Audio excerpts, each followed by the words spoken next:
গতকাল রাতে আমি কন্টেন্ট মনিটাইজেশন পেয়েছি। খুব সুখবর। হাততালি দাও, কেউ তো হাততালি দিলে না।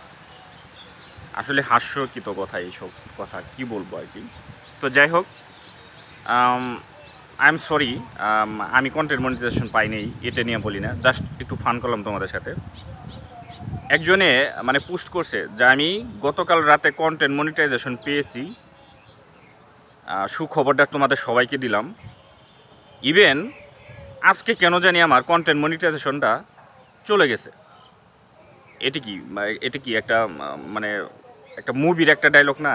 এগুলো কোনো কথা? কালকে রাতে দিল কন্টেন্ট মনিটাইজেশন, ইভেন আজকে নাকি এটা উঠাই নিল ফেসবুকের অ্যালগোরিদম। ফেসবুকের অ্যালগোরিদম কি তোমার শত্রু যে তোমার কন্টেন্ট মনিটাইজেশনটা উঠাই নিল? আসলে বিভ্রান্তিকর কথা এই সমস্ত লুক আর কি। বিভ্রান্তিকর টপিকস নিয়ে ভিডিও তৈরি করা হয়েছে তাদের লক্ষ্যবস্তু। থ্যাংক ইউ বন্ধুরা, ভালো থাকবে।